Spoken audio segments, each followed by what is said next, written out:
First things first, I took a train to Portsmouth and Southsea, and then I got a bus to the port. Unfortunately, I have lost most of the footage for this video, but luckily I do have some of Portsmouth Seaport, which does have a little sky garden with departure screens. It is such a nice change from airports, even though there was only a convenience shop / corner shop and a cafe, which didn't exactly have the best tasting things. It was quite calm and also very walkable, unlike Heathrow Airport, which is too big for its own good. Anyways, another thing that did better than Heathrow was security. Less than 5 minutes. I think I love traveling by boat now. So after security, we got onto the bus to load onto the boat because I don't think I'd be able to walk all the way there. It was quite not that big of a distance, but I guess it was efficient to have all the pedestrians just walk on in. And speaking of which, there weren't really that many pedestrians. I guess most of them were going by car. So anyways, by bus, we were going along the roads and there were lorries and trucks just waiting to probably get their ride to France or Spain or wherever they're going from Portsmouth. And was really nothing too impressive. And then I saw the ferry. You don't realize how big boats can be until you see them in person.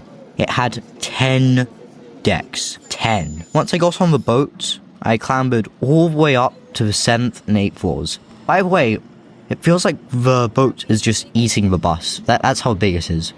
So, up to the 7th and 8th floors, where everything just stops being storage, because I'm pretty sure the first 6 decks were just storage for all the cars and whatnot, and time to explore. The corridors just felt like they were straight out of a horror movie, where they just seemed to endlessly twist and turn, glowing reds and all symmetrical. It's weird. Now outside, we haven't moved far from Portsmouth yet, though the view is unusually pretty for a place in England. Nothing much yet.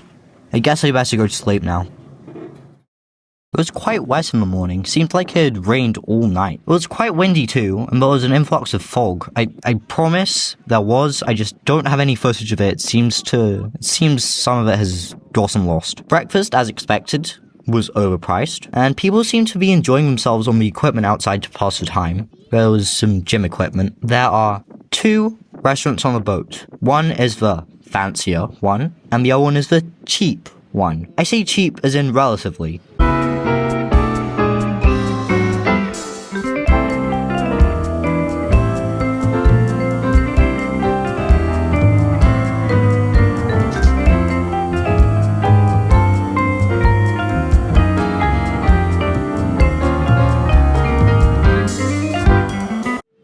Seriously, bring breakfast, lunch, and dinner for every single day you are on a ferry.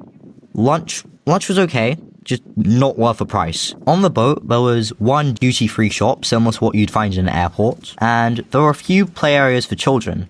And I mean small children, as in under 7 years old. There was also an area for dogs to go outside a little bit, but nothing too much. Unfortunately, you can only bring a dog if you have a car, which doesn't really make much sense in my opinion. The Salamanca, which was the name of the boat, also had a little pub-like area in the middle of the 8th floor, where you could also eat, and in that main pub area there are activities like treasure hunt and bingo to pass the time. Back on the 10th deck, people were sightseeing. We were lucky enough to spot a whale, or maybe a dolphin, I can't really remember. You'll just have to take my word for it since I also don't have any evidence for that. And just like that, I arrived in Santander. I didn't really mention the rooms much.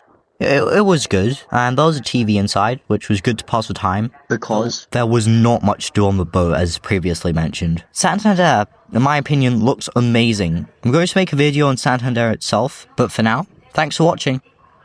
Before I go, I'd just like to apologize for any bad audio or very, very shaky footage. I am sorry for that. And also for the lack of footage in this video. I don't know what happened to some of it. So anyways, bye.